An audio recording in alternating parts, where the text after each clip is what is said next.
राष्ट्रियताको पहरेदारी जनअधिकारको पक्षमा खबरदारी। यो हो निज नेपाल टेलिभिजन। नमस्कार, म शिवशंकर चौधरी। सुरुमा हेडलाइन्स न्यूज। प्रधानमन्त्री केपी शर्मा ओलीद्वारा 7 जना मन्त्री र 1 राज्य मन्त्री थप्दै मन्त्री परिषदलाई पूर्णता। मन्त्री परिषदका नवनियुक्त सदस्यहरूले लियो पद तथा गोपनीयताको शपथ। गण्डकी प्रदेशका मुख्यमन्त्री पृथ्वी सुब्बा गुरुङले प्रदेश सभाबाट विश्वासको मत प्राप्त गर्न असमर्थ। सभामा निर्णयार्थ पेश गर्दा पक्षमा 27 र विपक्षमा 30 मत प्राप्त। सर्वोच्च अदालतको जुनसुकै फैसलालाई स्वीकार गर्ने गरी सहमति र एकता बनाउन सकिने एमालेका नेता गोकर्ण बिष्टको भनाई। दुवै पक्षका नेताहरूले आफ्नो व्यक्तिगत इगो त्याग्नुपर्ने उल्लेख। म्यानमारको मेडलेन्जिक सहरमा सैनिक विमान दुर्घटनामा 12 जनाको मृत्यु। विमान चालक र 1 यात्री सकुशल। र नेपाली राष्ट्रिय फुटबल टोली र अस्ट्रेलिया टोली बीच शुक्रबार प्रतिस्पर्धा हुने। नेपाली टोली एकदमै मेहनती रहेको अस्ट्रेलियाका प्रशिक्षक अर्नोल्डको भनाई।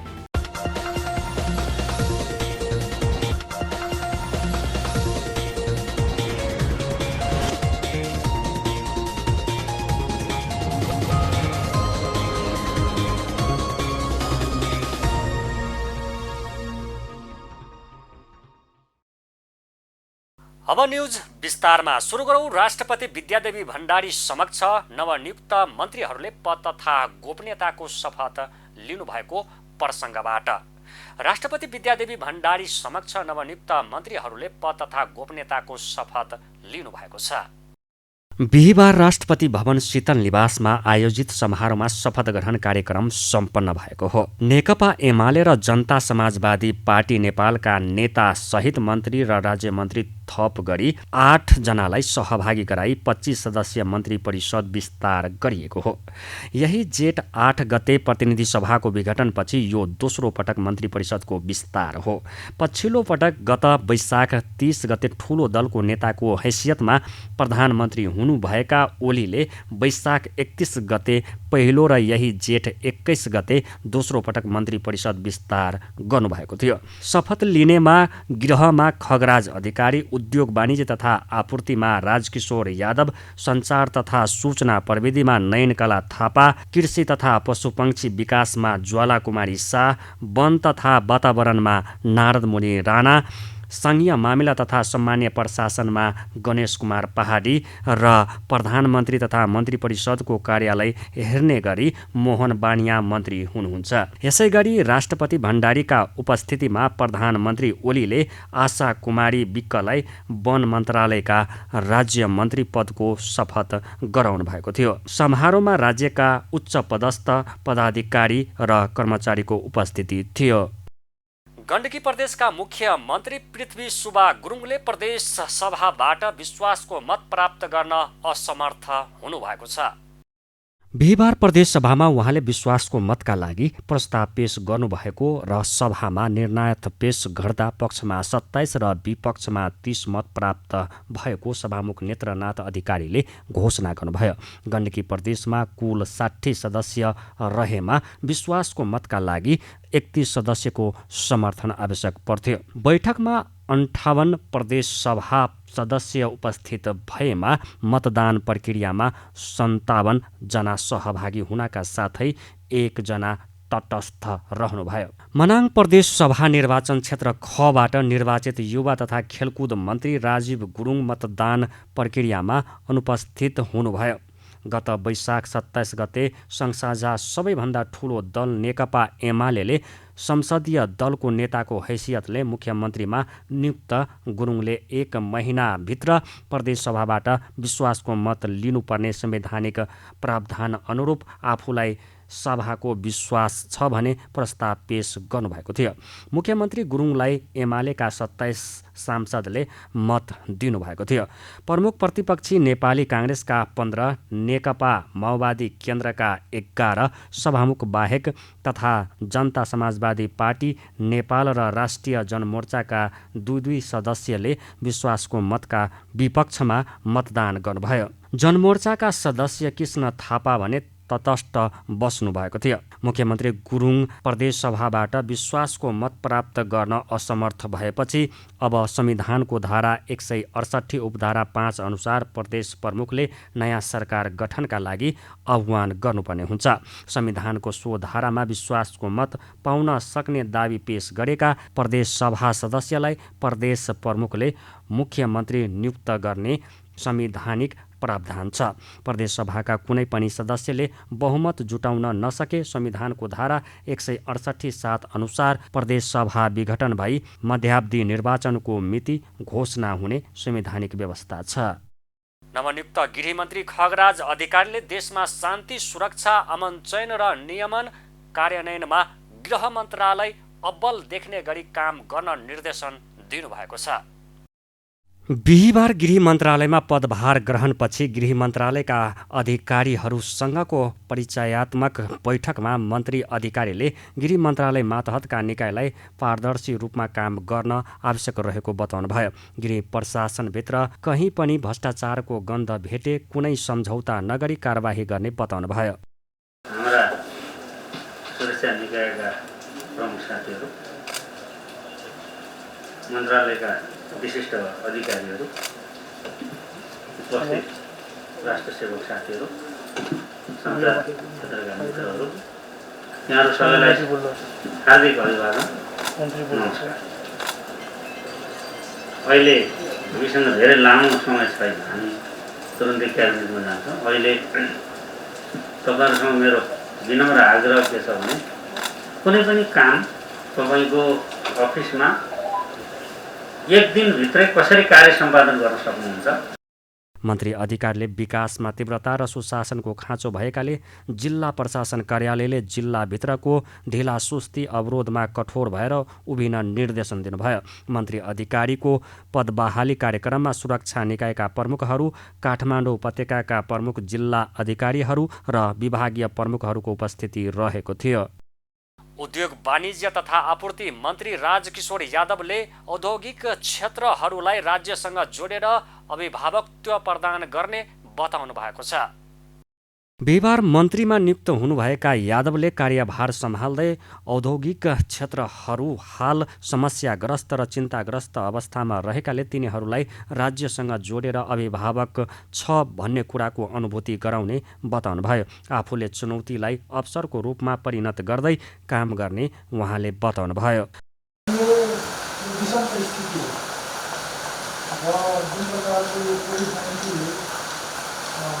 मानव सभ्यतालाई पनि चुनौती हुने गरी समस्या पैदा गरेको छ र त्यसको इफेक्टहरू हाम्रो सामाजिक आर्थिक जीवनहरूमा पनि परेको छ।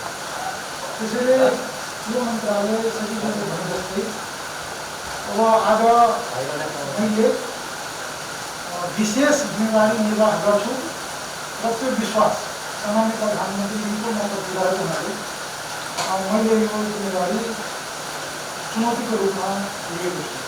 यो मेरो लागि अवसर पनि हो, चुनौती पनि हो।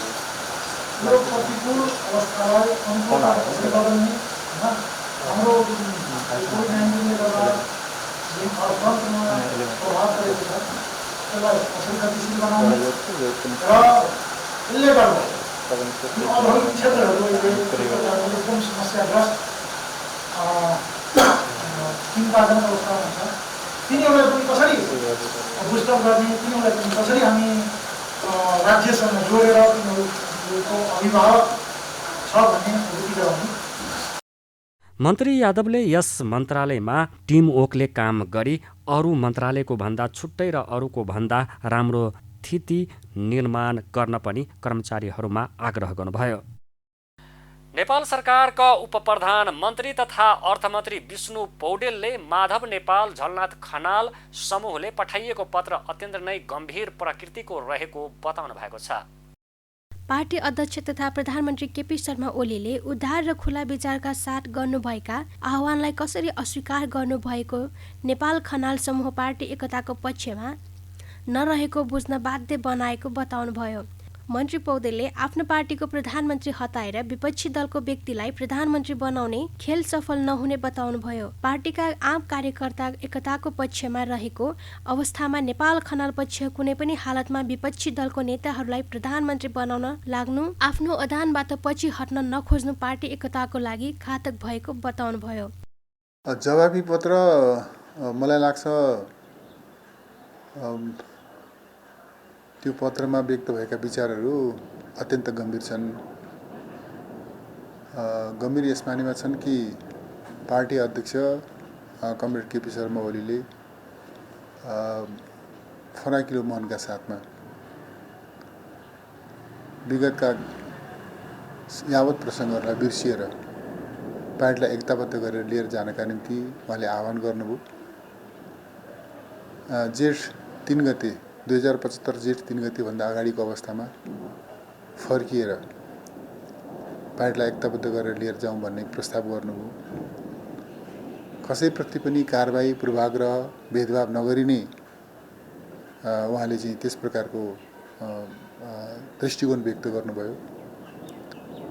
त्यसप्रति आम रूपमा नेकपा एमालेको एकताबद्ध अस्तित्व देख्न चाहने, राष्ट्रिय राजनीतिमा नेकपा एमालेको नेतृत्वदायी भूमिकाको अविच्छिन्न नेतृत्वदायी भूमिका देख्न चाहने आम जनसमुदायमा र पार्टीका नेता कार्यकर्ता र सदस्यहरूमा यो अध्यक्ष कमरेडको वक्तव्यले एउटा असाधारण उत्साह पैदा गरेको छ। तर त्यो वक्तव्यका सम्बन्धमा खास गरी कमरेड माधव नेपाललाई कोट गरेर जे जस्ता अभिव्यक्तिहरू आएका छन्। यसरी घातक खेलमा लागेका व्यक्तिहरू अलग्ग हुन सक्ने तर पार्टी विभाजन हुन नसक्ने स्पष्ट पार्नुभयो। संस्थापन पक्षले पार्टी एकताको लागि अन्तिमसम्म कोसिस गर्ने बताउनुभयो। पार्टीका नेता कार्यकर्ता अहिले पनि एकताको पक्षमा रहेकाले विभाजनमा जाने नेताहरूलाई कसैले साथ नदिने तर्क गर्नुभयो। आफूहरूले विभाजन गर्ने गलत कामलाई सम्पूर्ण रूपमा असफल बनाउने पनि मन्त्री पौडेलले बताउनुभयो। नेकपा एमालेका नेता गोकर्ण बिष्टले सर्वोच्च अदालतले दिने जुनसुकै फैसलालाई स्वीकार गर्ने गरी सहमति र एकता बनाउन सकिने बताउनु भएको छ। पार्टीभित्रको आन्तरिक किच्चिले विभिन्न बहाना र रूपमा सर्वोच्च अदालत पुगेको भन्दै पार्टी एकताको लागि सर्वोच्च अदालतले दिने फैसलालाई सबैले स्वीकार गर्ने सहमति बनाउन सकिने स्पष्ट पार्नुभयो। नेता बिष्टले दुवै पक्षका नेताहरूले आफ्नो व्यक्तिगत इगो मैले गरेको सही भने अदान त्याग्नु पर्ने बताउनुभयो। नेता बिष्टले प्रतिनिधि सभा विघटन गर्ने पक्षले आफ्नो निर्णय फिर्ता लिन अप्ठ्यारो हुने र प्रधानमन्त्री विरुद्धको अर्को व्यक्तिलाई प्रधानमन्त्री बनाउन हस्ताक्षर गर्नेहरूलाई पनि हस्ताक्षर फिर्ता लिन सजिलो नहुने अवस्थामा सर्वोच्च अदालतले जे फैसला दिन्छ यसैलाई मानेर अगाडि बढ्ने एकताको बाटोमा आउन सकिने उपाय हुने बताउनुभयो। पार्टी अध्यक्ष कमरेड केपी ओलीबाट प्रस्तुत गरिएका बुँदामा 2 गते फर्काउने कुरा उहाँले पार्टी सङ्गठन र जनसङ्गठनका विभिन्न कमिटीहरूलाई मूलत पूर्वत अवस्थामा फर्काउने भन्नुभएको छ। मूलत भन्ने कुरा फेरि पनि त्यो प्रश्न छैन, सम्पूर्ण हिसाबले फर्काउनुपर्छ भन्ने कुरामा हामीले अडान राखेका छौँ। यसै गरी पार्टीका वरिष्ठ नेता कमरेड झलनाथ खनाल र माधव नेपाल लगायतका अन्य नेता तथा सांसद साथीहरूलाई कारबाही गर्ने काम गरिएको छ। उहाँहरूलाई कारबाही यथावत राखेर त्यो कुनै पनि हिसाबले एकता सम्भव हुन सक्दैन। भविष्यमा कारबाही नगर्ने कुराको त त्यहाँ इङ्गित गर्न खोजिएको छ, तर विगतको कारबाही के भन्ने कुरामा प्रष्टता देखिँदैन। उहाँहरूले त्यो कारबाहीलाई फिर्ता लिनु पर्दछ।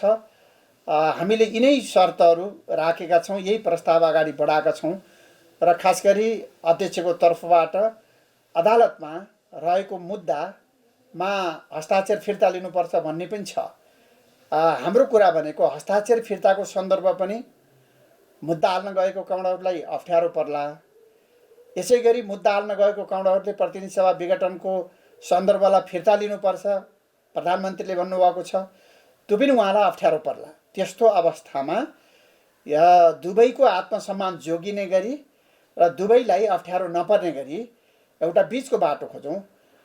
सम्मानित अदालतको फैसलालाई पार्टीले एकताबद्ध भएर, चाहे पार्टी पुनर्स्थापित संसद पुनर्स्थापित भएको अवस्थामा, चाहे विघटन सदर भएको अवस्थामा, दुवै अवस्थामा पार्टीलाई एकताबद्ध बनाएर लाने गरी दुवैको आत्मसम्मान जोगिने गरी त्यो प्रकारले एउटा बीचको उपाय, बीचको भाषा खोजौँ। पार्टीभित्र देखिएको व्यक्ति बीचको तसलले अदानको कारणले पार्टीलाई नै समाप्त पार्ने दिशामा लैजान नदिन पार्टी एकता र कम्युनिस्ट आन्दोलन विरुद्ध भएका सबै निर्णय खारेज गरेर पनि एकताको ढोका खोल्न सकिने नेता विष्टले तर्क गर्नुभयो। पार्टीको आन्तरिक किचिलोमा पार्टीभित्रका अतिवादी सोच भएका केही व्यक्ति र बहिष्कारका पार्टीको आन्तरिक किचिलोमा पार्टीभित्रका अतिवादी सोच भएका केही व्यक्ति र बाहिरका केही शक्तिहरूले खेलिरहेको स्वीकार गर्नुभयो। बाहिर भएकालाई पार्टीभित्रै ल्याउनै हुन्न भन्ने र बाहिर रहेकालाई आफ्नो अधान नमान्ने छुट्टै बाटो बनाउनुपर्छ भन्ने विचारले अन्तर्कलह बधाइरहेको नेता विष्टले बताउनुभयो।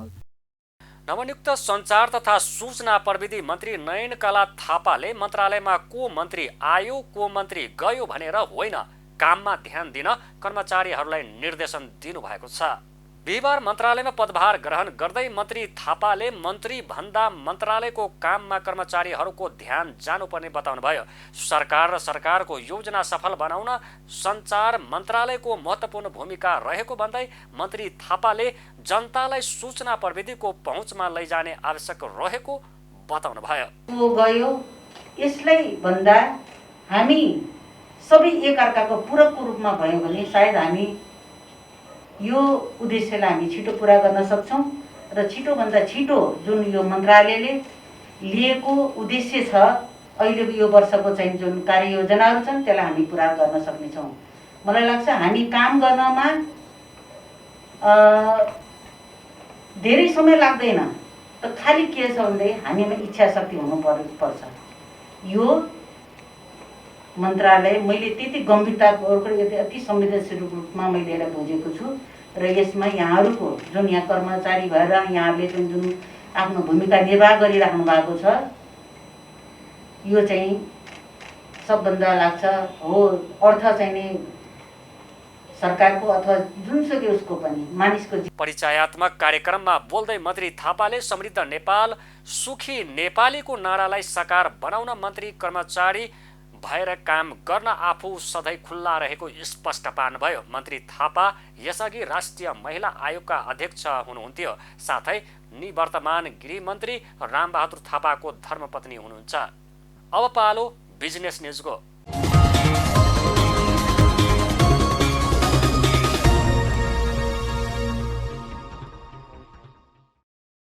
ढुङ्गा गिटी बालुवा निर्यात गर्ने नीति चुरे क्षेत्र लक्षित भएको भन्दै व्यापक विरोध गरिएपछि सरकार पछि हटेको छ। चुरे होइन, महाभारत क्षेत्र उत्खनन गर्न लागिएको सरकारले जनाइएको छ। तर महाभारत क्षेत्र झन संवेदनशील भएको भन्दै अर्को विरोध सुरु भएको छ। महाभारत उत्खनन गर्ने सरकारको योजना ठिक हो या गलत हो? विरोधका लागि विरोध मात्रै भएको त होइन भन्ने प्रश्न उठेका छन्। प्रस्तुत छ यसै सन्दर्भमा हाम्रा सहकर्मी बिन्दुकान्त घिमिरेको रिपोर्ट। पछिल्ला वर्षहरूमा बाढी र पहिरोको जोखिम अत्याधिक बढ्दै गएको छ। बाढी पहिरोको जोखिम बढ्नुमा भूगर्भविदहरूले मुख्यतया 3वटा कारण औल्याउने गरेका छन्। पहिलो कारण नदी तथा खोलाबाट अत्याधिक रूपमा ढुङ्गा गिटी बालुवा उत्खनन हो। दोस्रो कारण नदी तथा खोला अतिक्रमण गरी बस्ती बस्नु हो। तेस्रो कारण भिराला पहाडहरू खोपेर सडक निर्माण गर्नु हो। यी 3वटै कारणमध्ये पनि नदी तथा खोलाबाट ढुङ्गा गिटी बालुवा उत्खननलाई मुख्य मानिएको छ। नदी तथा खोलाबाट ढुङ्गा गिटी बालुवा निकाल्दा माथिबाट पहिरो आउनु स्वाभाविक मानिन्छ। तर भौतिक विकासका पूर्वाधार निर्माणका लागि ढुङ्गा गिटी बालुवा उत्खनन गर्नुको विकल्प छैन। केही दशक यता नेपालमा निजी स्तरमा पक्की घर निर्माण गर्ने प्रचलन तीव्र गतिमा सुरु भएको छ। सुरक्षित आवासका लागि यो प्रचलन सकारात्मक हो। यसैगरी सडक, पुल, जलविद्युत आयोजना निर्माण तथा सिमेन्ट उद्योग स्थापनाले तीव्र गति लिएको छ। यो गति अझै बढ्ने देखिन्छ। नदी तथा खोलाका किनार संरक्षण गर्ने सरकारी नीतिसँगै ढुङ्गा गिटी बालुवाको मूल्य आकाशिएको छ, जसका कारण विकास निर्माणको लागत महँगो हुँदै गएको छ। उपयुक्त विकल्प नभएका कारण नदी तथा खोलाका किनारबाटै अवैध रूपमा रातारात ढुङ्गा गिटी बालुवा उत्खनन भइरहेको छ। बालुवा त नदी तथा खोलाका किनारबाटै उत्खनन गर्नुको विकल्प छैन, तर ढुङ्गा र गिटीका लागि भने महाभारत क्षेत्रका पहाड उत्खनन गर्न सकिने विकल्प भूगर्भविदहरूले अघि सारेका छन्। यसका लागि खानी तथा भूगर्भ विभागले देशका 14 जिल्लाका 92 स्थान पहिचान गरेको छ। खानी तथा भूगर्भ विभागले मोरङको भोगटेनी र सिंहदेवी, धनकुटाको भेटा र महाभारत, उदयपुरको जाल्पा चिलाउने, सिन्धुलीको 3 कन्या र रानीचरी, ललितपुरको चौघरी पहिचान गरेको छ। यसैगरी मकवानपुरको भैँसे, चितवनको दारेचोक, अरखाँचीको ठाडा, पाल्पाको मस्याम, पिठानको तिराम, सल्यानको धनवाङ, सुर्खेतको सहारे, डोटीको छतेन र डडेलधुराको शीर्षका विभिन्न पहाड उत्खनन गर्न सकिने गरी खानी तथा भूगर्भ विभागले पहिचान गरेको छ। 2 वर्ष अघि तत्कालीन अर्थमन्त्री डाक्टर युवराज खत्रीले ढुङ्गा गिटीका लागि महाभारत पहाड उत्खनन गर्नु बाहेक अर्को विकल्प नभएको भन्दै कानुन निर्माणका लागि तयारी भइरहेको जानकारी संसद समितिलाई गराउनु भएको थियो। बाढी तथा पहिरोको जोखिम बढेको भन्दै सरकारले 2071 सालमा ढुङ्गा गिटी बालुवा निर्यातलाई प्रतिबन्ध लगाएको थियो। तर आगामी आर्थिक वर्षको बजेटमा यो प्रतिबन्ध फुकुवा गर्ने घोषणा सरकारले गरेपछि थप विवाद उत्पन्न भएको छ। सरकारको यो नीतिले चुरे क्षेत्र मासिने र तराई मरुभूमिकरण हुने भन्दै तीव्र विरोध भएपछि सरकारले चुरेको संरक्षणका लागि महाभारत क्षेत्रका 92 वटा स्थानमा ढुङ्गा तथा गिटी खानी सञ्चालन गर्न लागि जनाएको छ। स्वदेशभित्रको खपतका लागि त अर्को विकल्प छैन, तर महाभारत पहाड उत्खनन गरेर ढुङ्गा गिटी निकासी गर्दा वातावरणीय क्षति के कस्तो हुन्छ, त्यो क्षतिको तुलनामा आर्थिक लाभ के कति हुन्छ भन्ने बहस सुरु भएको छ। यो बहस विरोधको लागि विरोध या मुलुकलाई आर्थिक रूपमा साँच्चीकै फाइदाजनक छ भन्ने प्रश्न अनुत्तरित छ। निर्माण सामग्रीका लागि पहाडका फेद खोतल्नुभन्दा टुप्पोदेखि नै काट्न सुरु गर्दा पहिरोको जोखिम यसै पनि कम हुन्छ। पहाडको फेद खोतल्दा माथिबाट पहिरो खस्छ, टुप्पोबाटै कटिङ गर्दा पहिरो खस्ने सम्भावना रहन्न। तर पहाडमा ढुङ्गा मात्र छैनन्, माटो पनि छ। माटोको उचित व्यवस्थापन अर्को चुनौतीका रूपमा आउन सक्छ। माटोको उचित व्यवस्थापन गर्न नसके त्यही माटोले तराईको उर्वर भूमि पुरिन सक्ने भन्दै वातावरणविदहरूले चिन्ता प्रकट गरेका छन्। न्युज नेपाल टेलिभिजनका लागि बिन्दुकान्त घिमिरेको रिपोर्ट। अब पालो इन्टरनेसनल न्युजको।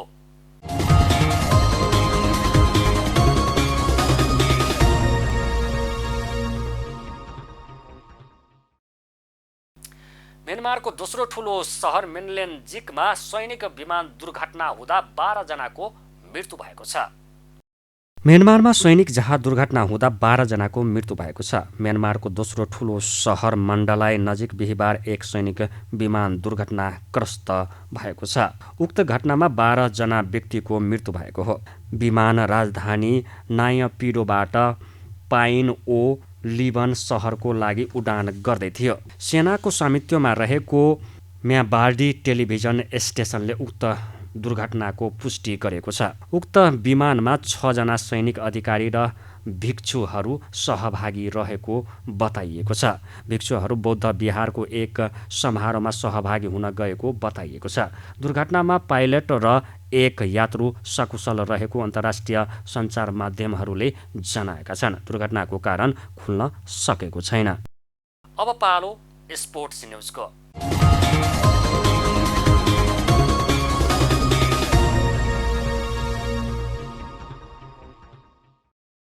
नेपाली राष्ट्रिय फुटबल टोलीले शुक्रबार अस्ट्रेलियासित प्रतिस्पर्धा गर्ने भएको छ। नेपालले सन् 2022 को विश्वकप छनौट र 2023 को एसिया कप छनौट अन्तर्गत समूह चरणको आफ्नो अन्तिम खेल खेल्न लागेको हो। नेपाल र अस्ट्रेलिया बीचको खेल नेपाली समयअनुसार राति 9:15 हुनेछ। नेपालले अस्ट्रेलियासँग खेल्नु अघि अस्ट्रेलियाका प्रशिक्षक जराहाम अर्नोल्डले नेपाली टोली एकदमै मेहनती रहेको बताए। उनले आफूहरू नेपालसँग खेल्नका लागि उत्साहित भएको पनि बताए। नेपालले यसअघिका 2 खेलमा चाइनिज ताइपेलाई 2-0 हराएको छ। त्यसबाहेक नेपाल पराजित भएको छ। हामी न्युज बुलेटिनको अन्तमा आइपुगेका छौँ। जाँदा जाँदै हेडलाइन्स न्युज पुनः एकपटक।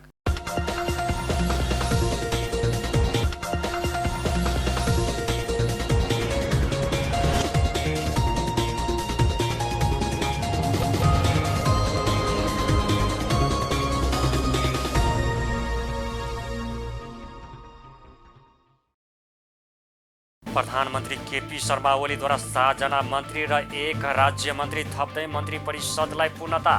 मन्त्री परिषदका नवनियुक्त सदस्यहरूले लियो पद तथा गोपनीयताको शपथ। गण्डकी प्रदेशका मुख्यमन्त्री पृथ्वीशुभा गुरुङले प्रदेश सभाबाट विश्वासको मत प्राप्त गर्न असमर्थ। सभामा निर्णयार्थ पेश गर्दा पक्षमा 27 र विपक्षमा 30 मत प्राप्त। सर्वोच्च अदालतको जुनसुकै फैसलालाई स्वीकार गर्ने गरी सहमति र एकता बनाउन सकिने एमालेका नेता गोकर्ण बिष्टको भनाई। दुवै पक्षका नेताहरूले आफ्नो व्यक्तिगत इगो त्याग्नुपर्ने उल्लेख। म्यानमारको मेडलेन्जिक सहरमा सैनिक विमान दुर्घटनामा 12 जनाको मृत्यु, विमान चालक र 1 यात्री सकुशल। र नेपाली राष्ट्रिय फुटबल टोली र अस्ट्रेलिया टोली बीच शुक्रबार प्रतिस्पर्धा हुने। नेपाली टोली एकदमै मेहनती रहेको अस्ट्रेलियाका प्रशिक्षक अर्नोल्डको भनाई।